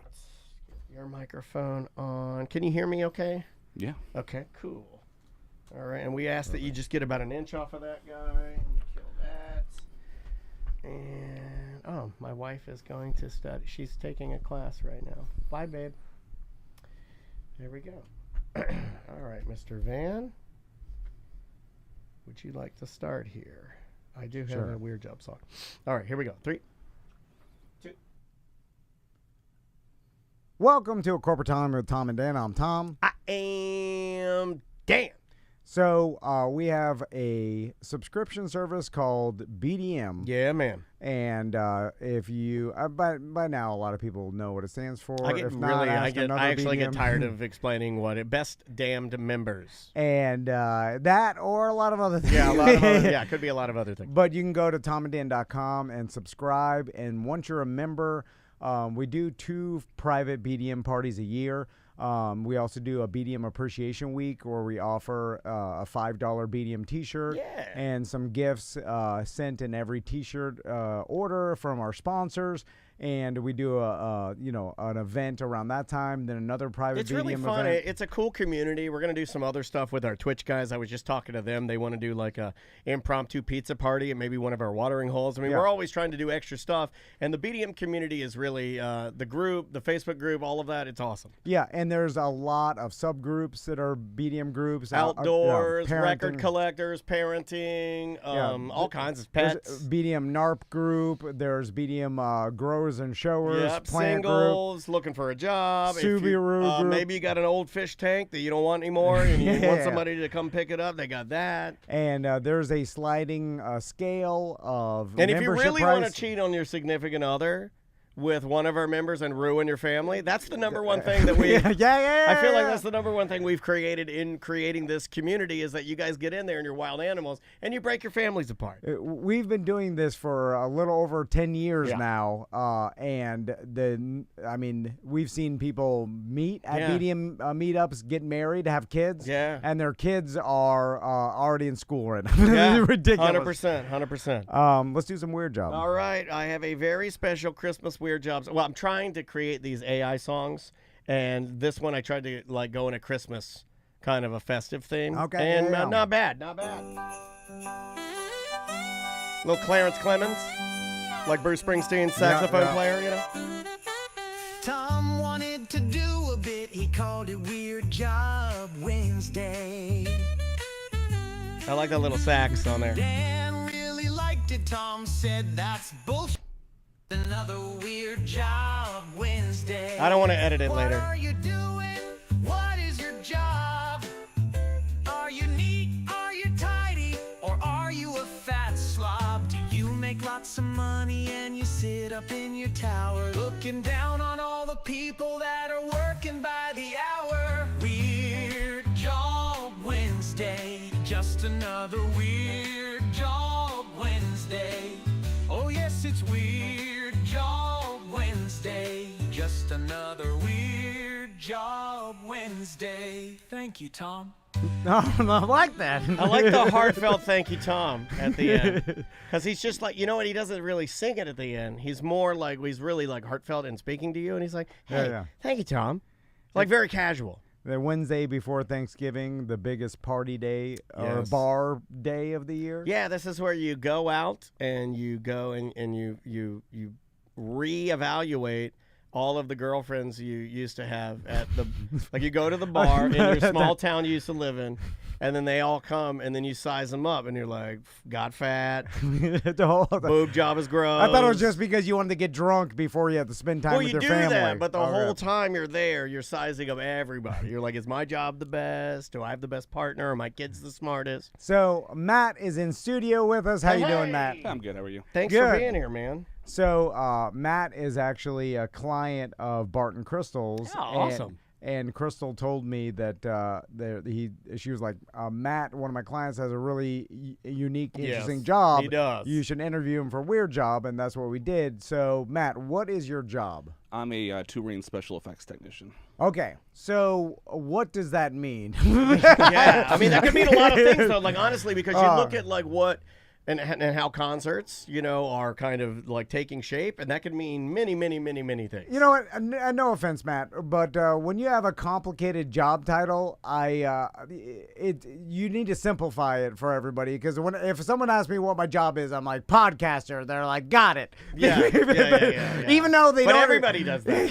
Yeah. It's not a very unique job. But this guy, radio show host, and they're like, okay, got it. And then when you said yours, I think no one technician understood anything. So can you just say lighting? No, I bet it's more than that. Okay, let's let him explain. Sorry. Well, it's special effects is its own department on touring. Okay. So we handle lasers, pyro, confetti, cryogenic fog, anything like that kind of stuff. Any of the more dangerous side of things. Okay, so you do special cryogenic fog. Yeah. Cold fog, CO2, low-laying low fog. We do low fog. We do the fog that bursts up in the air. You know, I got into. Oh man, I love this guy. I got into this around Halloween. I started learning the difference in like my fog juices, and then how I have to chill it. And then I made. Well, I was gonna make, but I ended up buying it off of this dude. I bought my own chiller. And I loaded it up with ice, and then I would like learn how to shoot the fog at a certain angle so it would hold the longest in there, and then when it would come out, it would lay really low to make my pumpkins look good. Yeah, this is awesome. There's a lot to know about it, believe it or not. Yeah, well, it's all science. Yeah, I mean, it's all like, it truly is all science. So you work for a special effects company that specializes in effects for touring artists, and then the artist hires your company, and then you go on tour with them? More or less, yeah. They'll contact a company. The company contacts me as my own company, really, more or less. And then we'll go out and do a year and a half sometimes, and wow. So you're kind of like an independent contractor. I'm fully independent, yeah. Oh, congratulations. Yeah. That's awesome, man. Okay, so you're gone for sometimes a year and a half on tour with this artist. So now I know you can't talk about the current artist you're on tour with, but what are some past artists you've been on tour with? Yeah. In the past, we've done Backstreet Boys, Maroon 5. I was with SZA last year. Nice. Okay. Oh, wow. Yeah. Real That's street. SZA, correct? SZA, yeah. Did you know that? Yeah. So okay. I love SZA. Lots of explaining to family who SZA is. Yeah. But it is the coolest way to like when I started like my daughter, we like SZA, and I was like, that's the coolest spelling. Okay, well of course I start spelling Dan like that. I know who SZA is, and so you don't have to explain it to me. But let's just say you're explaining it to someone who doesn't know who SZA is in our audience, and so let's go ahead. Very popular hip hop artist. Okay, Yeah. all right. Yeah. So Sold well, had a great time. Yeah. So, and when that artist do they like tell your company or you what they want on stage, and then you have to do that, or do you give them an option, a list of like, we have these like going to effects. a lady of the night, and she's like, here's the menu. How does that work? How do they design their the effects for their entire stage show? Tours have designers that are just strictly hired for that. There's entire companies that just are creative side of that thing. Okay. By the time it gets down to me, it's a list, and then we take that list, bring it into wherever we're rehearsing at, and then make it work with what's on stage, basically. How much freedom do you get as a, like, I mean, if you're not the designer, but you're executing the designs, how much freedom do you get to make it happen? Can you go, like, off script and maybe invent something or use something It would be more suggestions than Gotcha. ideas. put it that way. Okay, yeah. So we sure and nudge them in the right direction when they're doing things that are silly, but at times it's hard to get them. Oh, I'm sure, because it's a big, I mean, that's the thing you have to think about when you're talking tour. I mean, this is It's a big thing. It's a big deal for the artist. They want to have their hands in it. They want to be involved. They want to have opinions as well. It's a big kind of clash in a way. So are you there? I'm guessing there's some rehearsal for the tour, and they get their stage show down. Well, not for our tour. Yeah. No. Yeah, we would just go. We're just like, let's wing it. Seat of our pants. Yeah, exactly. But I'm sure, like, you do a big world tour, and they are sometimes world tours, right? Yeah. So they get it down to what they want it to be. So you're involved in that process, right? Very little. Oh, really? I pretty much fly in, have a big set of gear, and then we make it adapt to the stage there at that point. Everything else is handled before I get there. And so, like, so is it just about firing the lights and, like you said, the fog machine and any other effects, like the pyro at certain times, and you're just following the script as live as it goes? And developing that as time. We'll spend weeks in rehearsals, so it'll be time developing where things go, how to do it safely, how to execute it safely with dancers moving around and things flying in and out, all those things that happen you see at a big concert. Okay, so the rehearsal part, you said weeks at rehearsal before you start the tour, and that's awesome. Is the artist there the whole time, or do they send in someone to like a stand-in? More often than not, we'll dial it in pretty well, and then they'll come in for a week or two and really actually do the choreography and get used to the movement and the all the safety aspects and everything. Okay, so let's talk about the safety, because I remember in the 80s when Michael Jackson set his hair on fire and during a Pepsi commercial. I still remember where I was. I was pooping with the door open in the first home I ever lived in, and my dad yelled from the TV that Michael Jackson, I remember this. Michael Jackson, and my daddy yelled at Michael Jackson and burned his, and I started crying. And I don't know why that sticks out as like the staple. It's one of the greatest tragedies to ever happen if you loved Michael Jackson. And then I know and I remember this happened to Metallica one time. Like, James Hetfield. Yeah, like pyro. The pyro blew off in his head. That's why he said, "Give me fuel, give me fire." And so it can be super dangerous. So let's talk about that and what sort of precautions are taken so that someone doesn't hurt themselves, or like things that you can't do because you're like, if this person is in the wrong place, it could kill the artist, which I'm sure no one wants. So a lot of that comes down to spotters and safety. And so we oftentimes are carrying a person or two. Their main job is to help build things during the morning, and then they spot during the show. They're just watching. So if the artist goes, and are they in like all black and like crouched down behind Scissors a speaker? in the bomb lane! Or I don't know. Are they trained to like literally like a... we got to get scissor out. To go and like pull them out of danger, or it's a big hook with a candy cane stripe on it. That would be fantastic. No, it's just me with a pair of headphones on. Just yelling at him. I'm communicating with the shooter. Okay. And saying, okay, you're cleared to fire, or you're not cleared to fire. And then oftentimes I'll actually have my own e-stop that I can actually stop the system with as well if I need to, depending upon what we're firing. That's actually a good thing to have. Yeah. Wow. So who has like a super elaborate stage show? I guess the price of the stage show depends on how elaborate it is, right? Oh, yeah. Okay, so like the more pyro, the more expensive, and like what would an artist, like say Roundabout, charge just for the effects of a one night? Like how much would that even cost, a Roundabout? Great question. All right. I have no idea. Oh, really? Well, you can guess. I mean, if someone asks me, you're like, well, how much does Travis and Jason Kelce get paid per commercial? I don't know. But then I can guess, probably per live read. I have a number. Maybe like $7 to $10 grand. I went 12. Okay, yeah. I mean, now 12K a read sounds good to me. We could be off by 5,000 to 8,000, but you get an idea. I think we're close. So what do we got? I think you're spending 15 to 20 on the low end, 1,000, and then upwards from there. Okay. Because you also have to remember that we're talking to even get a baseline crew. You're 4 or 5 guys. You have bus space. You have hotel space. You have flights. You have all those things that move our bodies around. Yeah. One of the greatest expenses in touring is moving me around. Yeah. Let's talk about that part of it. You do this. I mean, you have to be on your game. It does have an element of danger. There are people moving. You obviously have spotters. Like, do you guys have to like? I mean, is it really? You work, you come in, you sleep, and get right back to work. Is it sort of a grind? How hard is it being on the road? Right, like but let's talk about the touring schedule. Once you guys set off to tour, what's the normal day like? Is it buses? U.S. and Europe will be buses mostly. Okay. Then we get into what we just finished in Asia and Australia leg, and that's all flights. And you're essentially like the band, all in, with your crew in one bus together. I'm sleeping on the bus and all that. Yeah. And then so you get to the arena, and then you have to set up, and each arena I'm sure has like.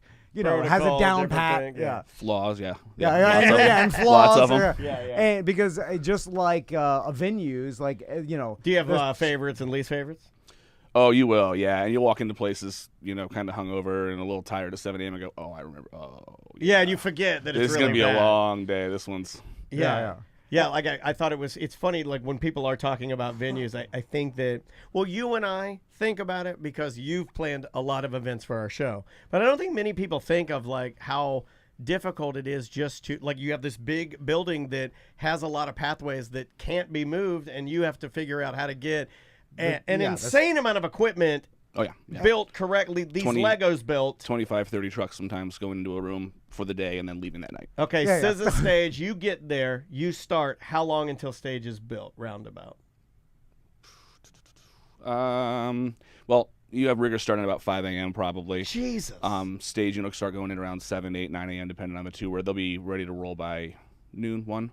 Wow, that's Roll impressive. That's super impressive. And then you're putting in the pyro and the lighting effects. And then I'm sure with the pyro, then the local fire marshal has to be there. And there's all these protocols. Checks and balances. Yeah. I know how the fire marshals you love work. that, right? Like can that make or break it? Can that slow things down? Like, how important is having like all your documentation just ready to rock? Yeah, it's critical. The professional companies will be ready to go with all that.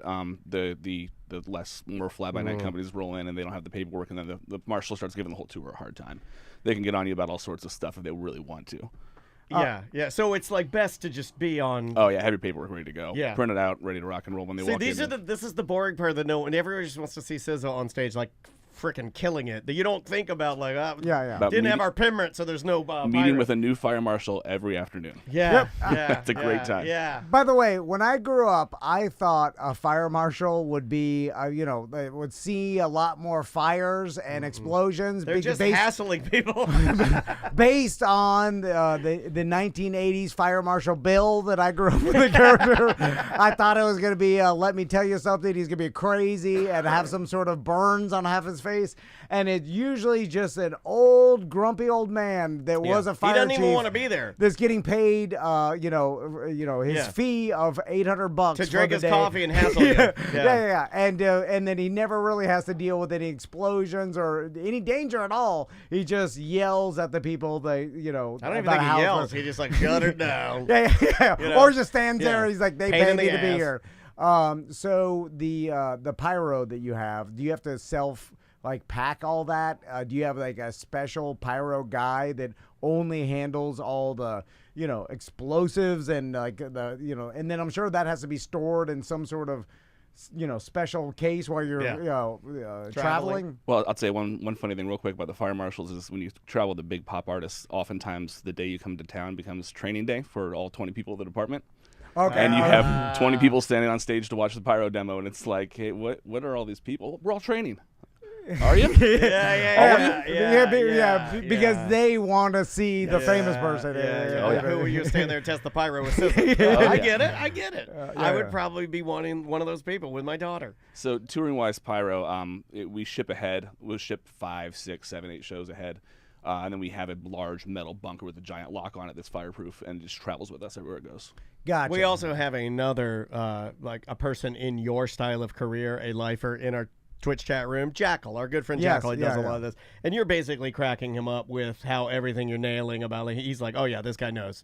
Yeah, the people on the stage, the extra people during the pyro test. Sure, this is all what happens. So let's talk about once you get outside of the United States, because I know that international waters. Matt was recently, and we'll talk about this actually as commercial, but he actually purchased his house in South Korea. Oh, no way. Yeah, like when he was on tour. And so I imagine you get outside of the country, and now you've got a whole other list of things you got to deal with, and how different countries do it, and what their safety standards are, or even the songs you can perform, right? Like there's certain. That's a whole. There's some songs that just the content ain't gonna fly. So I mean, even visual content, certain words we have to brief artists, not me, not myself, but artists have to be briefed before going to certain countries. Hey, like that will get you arrested and thrown in jail for a while. One of the bigger ones, I think there was a pop star that kissed a man on stage. And I believe he was in a country where that's considered like what? Well, your lip just quivered when I said that. You were like, "Are you horny? What happened there?" I'll scream. Let me guess. Is it a sandy country? Could be. Hey, I like that. But I love every country I've traveled to. Yeah, me too. They're all great, and all people. I love everyone. Yeah. But I'm sure some countries have laxer safety protocol where they're like, you don't need the metal box. Yeah. You could use a plastic bag. Well, the country of Florida is pretty lax. Yeah, they don't care about safety, and then some countries care about safety too much, where you're like, this doesn't make any sense. You care about safety? There are tanks in your street. Like, this is BS. Rules. Yeah, you're just saying safety and charging us an extra $500. It's extortion. This is a shakedown. Yeah. So there's lots of that, and politics and stuff in different countries. You paying people off. Yeah, safety things, and watch your bank accounts and things. I had to send a transfer over from Manila to pay for contracting on selling a house and all that kind of stuff. Yeah. And my PayPal was hacked 10 minutes later. Oh, immediately really? From our secure private arena Wi-Fi, somebody was in there and immediately was hacking my PayPal. I got an email like, your PayPal is shut down. Everything that any transaction that's on Wi-Fi in the country, like, oh my, I'm sure the people are surprised, like, oh my God, this guy's using our Wi-Fi. It's the equivalent of you going to the Indian call center, opening the doors, and throwing money. It wasn't even like a, hey, change your password email. It was like, your account is shut down until you send us a picture of your ID and all this stuff. Yeah. So, also, there's a certain, and I feel like, and I see this just because me and Daniel have done so many different events, is that when the event's over and everybody's filing out of the arena or whatever, I always think about the crew. Because the artists, they're like, they're great show, thank you, and they're going out and maybe having a post-show celebration or whatever. Immediately taking a shower. And then all the crew this whole time were just waiting. Sweeping up Limp Bizkit's confetti. Just waiting to take everything down the rest of the night. And it's a lot. And then pack it back into all the semis for the travel to the next. I'll give you one I've been thinking about because I'm going to see this artist in a couple of weeks. Casey Musgraves is going to be at the Amway. Her whole entire stage looks like it's living. It's like fungus. It's like all greenery. And it's huge. And every time I see the stage, and it's beautiful, don't get me wrong, I think of you guys, and I go, holy Christ, there's a whole bunch of guys back there that are gently packing moss into an 18-wheeler so the next night they can recreate this mossy scape. They're not doing it too gently, I can say that much. But it's getting on a truck and it's going somewhere fast. So at the end of the show, what is it like? You're just waiting, obviously. What do you guys do during the show? You're probably tired of watching the same show. Safety spotting mostly, just watching out and then waiting for this last tour we had low fog, and that ended after the 5th or 6th songs. We packed that up middle of the show. Okay, so you're already preparing, like, during the show, what you can take anything out. you can do to make the night go 30 seconds fast. It's a game of 30 seconds. Yeah. And every 30 seconds you cut off is more sleep you get that night. Am I correct in thinking that the beginning of the tour, hard, but by maybe middle to 3/4 of the way in, you guys have figured out all these best practices, and now you're getting your rhythm. If you're with a good crew, you can start flying. We did Justin Bieber a few years ago. We were 23, 24 trucks, and we were down to 2 hours. From the end of show to the last truck door closing, we did in just under 2 hours. So, Matt. God bless, man. That's impressive, dude. Just from sitting here for 22 minutes speaking with you, this is the first time we ever met. And I could tell, like, there's probably a certain type of person that has to do this particular job, that has to I don't have the temperament. Even-keeled, and also, like, just wanting to get the job done, no drama, because you're traveling with this whole crew for, like you said, a year. And what would make it miserable is some like me, crazy Someone like person. me. Yeah. no, not like you. Yeah, yeah. But it's just saying some person that would I'd have cause grudges. I'd hold grudges against the entire crew. I'd only be talking to one of them You're at the end of the sleeping tour. in close quarters with everybody, and then doing super hard work night after night, and then the travel's hard alone. So I imagine there's a lot of people like you that and not you couldn't have a person that is drama or causing problems on something like this, because that would make it horrible, right? Just like everything else, if someone wants to make themselves a target, they'll find a way to be removed from the tour pretty quickly. Generally. You ever had anybody removed from the tour? Oh yeah, all the time. So that's a thing. Yeah. You get just somebody in there and they freak out. You get a little too drunk. You make a mess on the bus. You find a flight home real quick. Yeah. And then is that whose job is that? The tour manager or? You have a tour manager. They won't deal as much as the production manager will. So there's a tour manager, and then right below that there's a production manager who's in charge of all of us. And so they'll be really more involved in the crewing and the staffing and all that. Well, let's talk about how many people, like you mentioned how many trucks, but like tour manager, production manager, I mean, there's, depending on how many artists are on the tour, like how many band members, backup singers, there's a small army of people traveling from place to place. Aerialists. So how many people, like humanity, are we talking about on tour? This last one, 110 to 130 on the U.S. side of things. And then when we fly overseas, because everything costs so much, you cut down to like 50 or 60. Roughly. Okay. So 130 people. Yeah, roughly. That is, I think, way more than most people even believe. No, I don't think people think about that. Yeah. What is that considered a regular size, a large, a medium? What is that? Yeah, regular. Yeah. Okay. Yeah. What would large be, and what would small? Like we a don't need Taylor small. Swift. What would large be? Oh, Taylor Swift. I'm speaking out of my lane here, but I believe she was well over 100 trucks when you count steel and everything. Steel's all the towers that go up and everything that comes in on the early end. 100 trucks. Yeah, I believe they're a little over 100. So we don't even have 100 BDM. So and then crew wise with 100 trucks, I mean, is it double 130? Or I mean, probably, yeah. So we're talking possibly 250 people traveling. It's feasible, yeah. Yeah. Wow, man. I think it's way more than people would imagine. Well, I think 250 people. It almost makes me feel like in order to justify ticket prices, that artists have done themselves a disservice, and you should show this to justify to me when I'm buying the ticket for that pop artist that has installed a city in my city that I can go and see them sing. You're just singing on stage with one microphone. I mean, I would. It matters to dads, right? Like, show the dads. If you want dads to fork it out for the tickets, show me show me the 100 trucks. I'm into that stuff, man. It is insane when you start looking at the difference in artists between the last artist you work with, 130 people, huge stage show, pyro lights, like fog, all the sometimes they have. I mean, I remember when we saw Lil Wayne, he had that was one of the strangest stage. Well, the stage, it was like a box, and then there were squares, like Hollywood squares, like think like 9 boxes, right? So there's 3, 3, and 3, and then there were elevators in each box, and it was all lit up, and it would move him around, like he would shoot up at the top, or he'd take the elevator all the way down to the bottom. Nicki Minaj was there too. Yeah, I know. It was nuts. And then Crystal talked about the AJR tour, and there's like crazy. 50. Their video wall is. She made me look it up. It's crazy. Yeah, a 50-foot puppet, a video wall, like this huge elaborate stage show, and of course Taylor Swift and all that. She's there's like it's insane. Yeah. And then you think about like Dave Chappelle, one microphone, and there's some lights and volume. But I mean, my God, and like the difference in just the amount of stuff you have to do comparatively, and then like I'm sure there's other artists. There's like a band where it's like like NoFX has always made the joke where they have the tiny little NoFX flag. Yeah. And then, but even like I don't know, like Metallica and some of the other bigger acts have like more elaborate stuff, but nothing close to some of these pop artists that did do. What's the craziest piece of equipment you've ever had to engineer for one of your tours? Anything weird? Yeah, we've got some new fog machines. It's a commercial product, to be honest. You can find it online, but they're They take enough juice. You run 3-phase power just straight into the fog machine. What? So the Weeknd's touring with them right now, for example. So he loves that big rolling fog effect.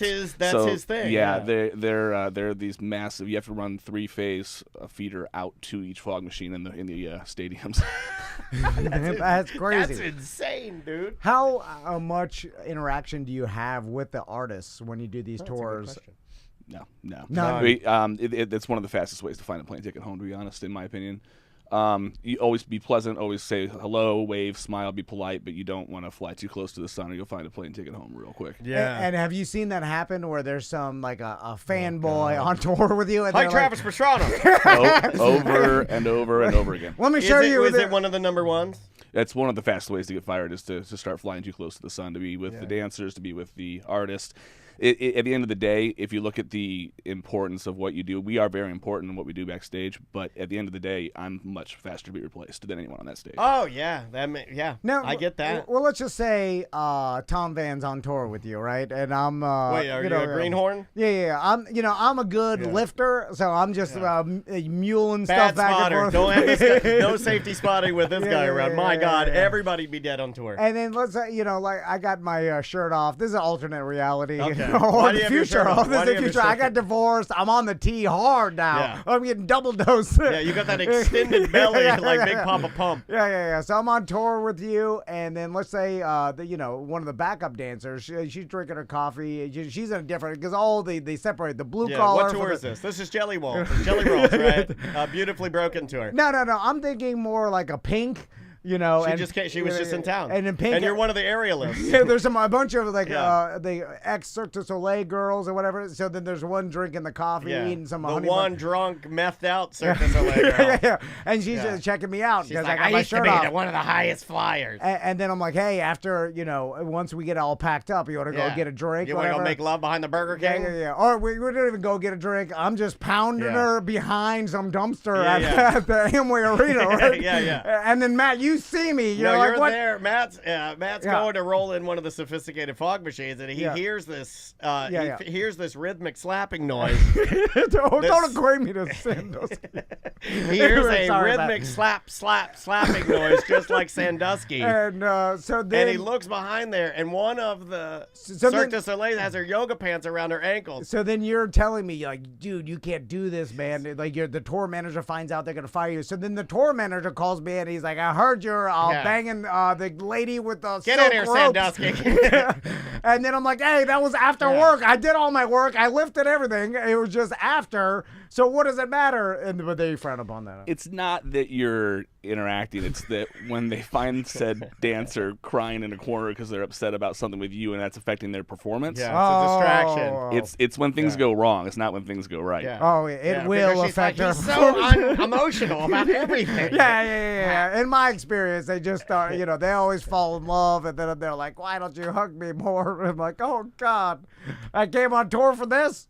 Anyway, sorry. So I don't even know what to say to that. So are you guys, once you pack up the stage, like say Amway, right? Mm-hmm. Which I'm sure you've, done a lot there. So is that a good one? Do we have a good one? We have a pretty good one? Yeah, Amway's great. Yeah. You got 7-8 docks there, flat roll straight under the deck. It's lovely there. So I'm going to guess the older stadiums that you guys play are like, oh, God, or older. What's the worst stadium he in may not want America? He may not want to air that. Kia Forum in L.A., they're kind of replacing it right now with the new stadium right across the way. They are. They built that in the 50s, I want to say. And there's a long tunnel, and you can back down one truck, and then that truck dumps, and then you have to get out, and then another one backed in. You do that 22 times in the morning. And then everything going out is, we had 22 forklifts on hire to just run. You have just constant forklifts driving in circles all day, all night. God, and then what scares me about that as an anxiety guy that's on medication for it is that when you take sophisticated equipment that has to be used night in and night out, and you put it on forklifts, and it's something. It makes me think something bad's going to happen or could. It does. Yeah, and it does, right? It does. Do you have to almost factor in? Do you have to have a replacement equipment ready? Yeah. We travel with spare everything. And then the redundancy of what he would need, it's giving me Freaking me out. And I know it's like it's all planned out and everything's by schedule, but once you load everything back in the trucks, those trucks are leaving in the middle of the night sometimes, right? Like immediately on to the next show. Yep. And then there's probably a schedule of truck drivers to make sure they get their rest or whatever. And then you guys are immediately on to the next show. And then usually the artists, like they have sometimes the option to just to fly there or whatever, or like I've seen. I wouldn't do that. You know, I'd ride with my crew. And then Taylor Swift, and I'm sure this probably made other artists like mad because they're like, now we're gonna have to start doing this. Like she historically has been very philanthropic to her stage crew and the truck drivers. Remember when she gave every truck driver some like huge bonus? Yeah, wasn't it like $100,000? Yeah, it was something ridiculous. It was. I can't speak for it, but the rumor was $100,000. Okay, Yeah, so yeah. does that travel around, and then all of a sudden you start looking? What are you giving me, SZA? You're like, and then all of a you sudden get a pie from Perkins or something. it's near the holidays. You get a free turkey from Publix. What the hell is this? Yeah. I think I don't know if SZA tips that well. I don't know. Just I don't pretty know. good. Yeah, just based on the stereo. Yeah. I think it'd be pretty good. So is that normal for artists to like give a big bonus to their crew at the end of the tour or like during the holidays? And does it go to everybody, or do they just pick, like Taylor Swift just gave it to the truck drivers? Like if I was Matt, I'd be like, what the hell? Yeah. Like they only I'm drive. more important than a stinky old truck driver. Well, the truck driver was the big news story, but I believe everyone on that crew that was there for the long term was well compensated. Oh, okay, yeah. Okay. So That's what I've heard unofficially. Yeah. Off the record. And has that made other artists like pressure them into doing should. something? Although if right? If I was SZA, I'd be like, listen, if Taylor Swift makes $1 billion. Yeah, well, you like, do a percentage of that. I'm grinding. No, you do a percentage. You go to your accountant, you go, what percentage of Taylor Swift am I? And then he tells you, and then you tip accordingly. Well, that happened. The second time that happened was a few weeks before the end of this last tour, and everyone was just kind of like, oh, hey, yeah, money's floating around, huh? Oh, yeah. You guys see that? You guys see that news story over there? Hey, anybody watching the news today? It depends on the artist and how well the tour did and everything, but generally the bonuses are for people who are there the whole time. It's not like if you came in the last 3 weeks and subbed in for somebody, you're not getting bonus $100,000 in general. But we are taking care of the end of tours at times. Okay, Oh, that's awesome, man. And I also know this from the punk rock passport show that NoFX was on back in 2010 or whatever. Backstage Passport. Backstage Passport. Yeah, that was a good show. And it's funny because there's not too, and there probably is now, but I haven't seen too many documentaries about touring stage shows. And Well, like there the was that behind the scenes. roadie show for a while on like MTV, I think. Yeah, it was. I forget Do what you it was on. remember? It was goofy. Yeah, it wasn't good. It was like a soap opera. Yeah, I think it was with fake. road cases I think involved. it was It's all- kind of, yeah, I think it was kind of fake. But I remember like they went to Singapore, and then also like in Singapore the whole thing was like if you get caught with drugs, like they're real serious here. You know, there's yeah. Oh, yeah. different laws here. Like, Cane you. and then even in like South America, a lot of it was paying off promoters and stuff, and then like making sure that there was even security or like how safe the venue was, because it was all about like you get to the place and you needed a local to tell you who to pay off so that Yeah. everything goes smoothly. Yeah, like it's yeah. just a Oh, yeah. lot of just, Yeah. and so that happens as well too. That's all real. Yeah. Yeah, What's yeah. the craziest place you feel like you've been to? Without saying something you shouldn't say. No, yeah. This year was my first time going to Manila, which is a pretty wild place. As an American, you stick out very, very clearly Yeah. there. By the time we got out of security and through customs at the airport, I realized we were surrounded by about 20 private security guards, and people were videoing and taking pictures, and it was like we were celebrities walking into the airport, but not necessarily for the right reasons. Right. Yeah. 'Cause You were targets at that They're point. known to take over whole buses. So as we drive around Manila, we've got police on motorcycles circling the convoy as we drive to kind of keep people away. Were you concerned at all a little? I think I'd have a little anxiety about like, well, man, if they take over this bus. Yeah. I can't find them. Yeah, what am I gonna do? You know, especially if I'm a backup dancer, I'm dressing all like bright color. I got like a headband on, like a feather sticking out of my ass. I was less adventurous than some. I stayed in the casino hotel with the guys with machine guns guarding the front door the whole time. I'm with you. You guys got like 3 bars and 10 restaurants in here. I'm just hanging out here. I'm fine. Yeah, this is fine. I don't need to venture out. Nope. Yeah, I'm with you. What's the longest you've been on tour? And is it continual, or do you have like all of a sudden a month off in the middle for you to go back home? It's mainly logistic breaks. breaks. So you figure you've got all this equipment. We've got, as I said, for B, we're 22 trucks. And all that has to go into sea containers. So it's called a cross load, where you pack it into sea containers and secure it, and it goes on a boat. That boat has to get over to, call it Europe, call it wherever. So that's your break, is when all the gear is traveling from place to place. Occasionally they'll hire planes for that, but you got to have a lot of money to buy out a 747 for that. It's not cheap. Yeah. You're shipping this stuff. That's the because I don't think people way. I think people think that like these tours, it's just a plane and then it's the band with their instruments and they just put it in there and they're flying. No, it's like 7 planes. Yeah, you don't see us at 2 a.m. You don't see us at 2 a.m. packing 28 shipping containers in the back behind the arena. It's just slamming gear and everything. And, it's crazy, man. And it's become more important. The stage show in the past 10 years or more, that's where these artists are making their money. And we've all seen it with ticket prices and stuff. And, this is where the money's made. So I imagine because it's more expensive, they're more elaborate, and there's more use for guys like you, which would probably open up a whole industry of new jobs for people that because How'd you get into it? Yeah, I was doing kind of audiovisual stuff around Orlando, that things. I've always had a kind of a foot in the door on this kind of thing, and then I went to a few shows and I really liked the lasers. I was like, that's cool. Those are neat. And I went and taught myself how to do lasers, and then literally emailed someone at the same company I still work for once a week for like 6 months and bugged this person. You Steven Spielberg them. And more or less, yeah. I was like, hey, Yeah. give me a chance. They gave me a chance. They're like, oh, he's good.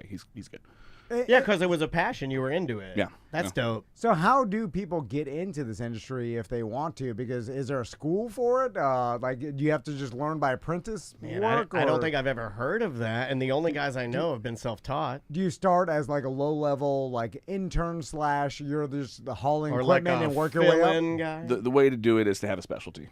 Okay. Mine is laser shows. I do all sorts of special effects, but my specialty is laser shows, and that's what I get called for the most. Most of the guys that you see on the road have been doing it for a while, and they are experienced lighting technician. They would know the ins and outs of every single light that's going to be on that tour, and that's what they do day in, day out.